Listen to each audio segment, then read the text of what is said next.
Chapter 14.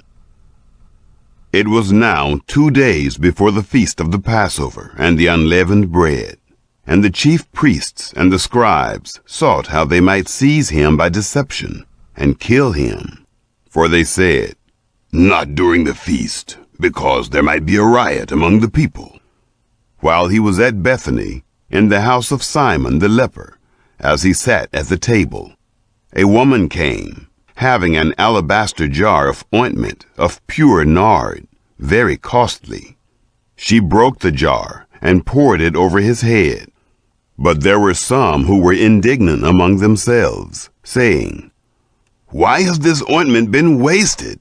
For this might have been sold for more than 300 denarii and given to the poor." So they grumbled against her. But Jesus said, "Leave her alone. Why do you trouble her? She has done a good work for me. For you always have the poor with you, and whenever you want to, you can do them good. But you will not always have me. She has done what she could. She has anointed my body beforehand for the burying.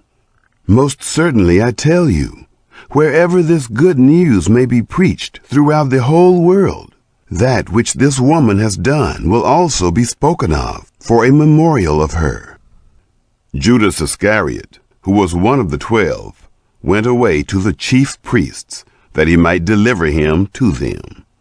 They, when they heard it, were glad and promised to give him money. He sought how he might conveniently deliver him. On the first day of unleavened bread, when they sacrificed the Passover, his disciples asked him, "Where do you want us to go and prepare that you may eat the Passover?" He sent 2 of his disciples and said to them, "Go into the city, and there you will meet a man carrying a pitcher of water. Follow him, and wherever he enters in, tell the master of the house, 'The teacher says, where is the guest room, where I may eat the Passover with my disciples?' He will himself show you a large upper room furnished and ready. Get ready for us there." His disciples went out and came into the city, and found things as he had said to them, and they prepared the Passover. When it was evening, he came with the 12. As they sat and were eating, Jesus said, "Most certainly I tell you, one of you will betray me, he who eats with me." They began to be sorrowful, and to ask him, one by one, "Surely not I?" And another said, "Surely not I?" He answered them, "It is one of the 12, he who dips with me in the dish. For the Son of Man goes, even as it is written about him. But woe to that man by whom the Son of Man is betrayed. It would be better for that man if he had not been born." As they were eating, Jesus took bread, and when he had blessed, he broke it, and gave to them, and said, "Take, eat, this is my body." He took the cup, and when he had given thanks, he gave to them. They all drank of it. He said to them, "This is my blood of the new covenant, which is poured out for many. Most certainly I tell you, I will no more drink of the fruit of the vine until that day when I drink it anew in God's kingdom." When they had sung a hymn, they went out to the Mount of Olives. Jesus said to them, "All of you will be made to stumble because of me tonight. For it is written, I will strike the shepherd, and the sheep will be scattered. However, after I am raised up, I will go before you into Galilee." But Peter said to him, "Although all will be offended, yet I will not."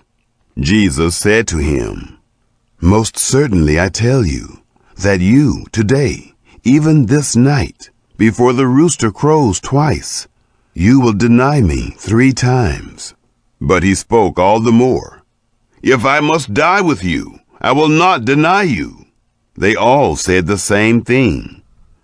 They came to a place which was named Gethsemane. He said to his disciples, "Sit here while I pray." he took with him Peter, James, and John, and began to be greatly troubled and distressed. He said to them, "My soul is exceedingly sorrowful, even to death. Stay here and watch." He went forward a little and fell on the ground and prayed that, if it were possible, the hour might pass away from him. He said, "Abba, Father, all things are possible to you. Please remove this cup from me. However, not what I desire, but what you desire."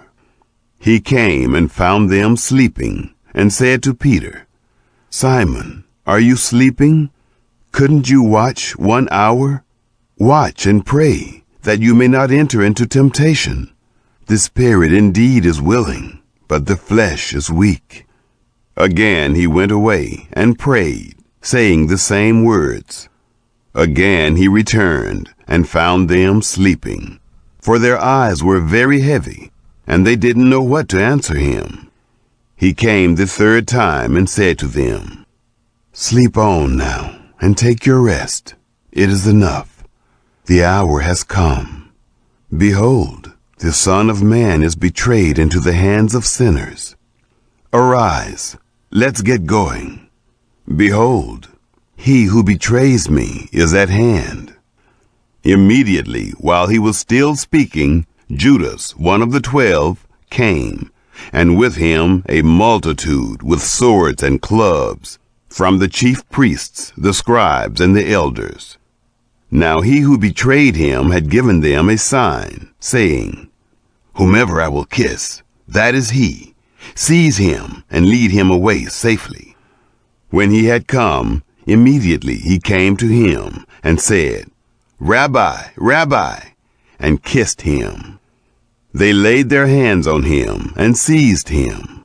But a certain one of those who stood by drew his sword and struck the servant of the high priest and cut off his ear.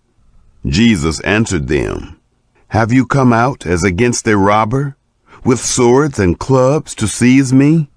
I was daily with you in the temple, teaching, and you didn't arrest me. But this is so that the scriptures might be fulfilled." They all left him and fled. A certain young man followed him, having a linen cloth thrown around himself over his naked body. The young men grabbed him, but he left the linen cloth and fled from them naked. They led Jesus away to the high priest. All the chief priests, the elders, and the scribes came together with him. Peter had followed him from a distance until he came into the court of the high priest. He was sitting with the officers and warming himself in the light of the fire. Now the chief priests and the whole council sought witnesses against Jesus to put him to death, and found none. For many gave false testimony against him, and their testimony didn't agree with each other. Some stood up and gave false testimony against him, saying, "We heard him say, 'I will destroy this temple that is made with hands, and in 3 days I will build another made without hands.'" Even so, their testimony didn't agree. The high priest stood up in the middle and asked Jesus, "Have you no answer? What is it which these testify against you?" But he stayed quiet and answered nothing. Again the high priest asked him, "Are you the Christ, the Son of the Blessed?" Jesus said, "I am. You will see the Son of Man sitting at the right hand of power and coming with the clouds of the sky." The high priest tore his clothes and said, "What further need have we of witnesses? You have heard the blasphemy. What do you think?" They all condemned him to be worthy of death. Some began to spit on him, and to cover his face, and to beat him with fists, and to tell him, "Prophesy!" The officers struck him with the palms of their hands. As Peter was in the courtyard below, one of the maids of the high priest came, and seeing Peter warming himself, she looked at him and said, "You were also with the Nazarene, Jesus." But he denied it, saying, I neither know nor understand what you're saying." He went out on the porch, and the rooster crowed. The maid saw him and began again to tell those who stood by, "This is one of them." But he again denied it. After a little while, again those who stood by said to Peter, "You truly are one of them, for you are a Galilean, and your speech shows it." But he began to curse and to swear, "I don't know this man of whom you speak." The rooster crowed the second time. Peter remembered the word, how that Jesus said to him, "Before the rooster crows twice, you will deny me 3 times." When he thought about that, he wept.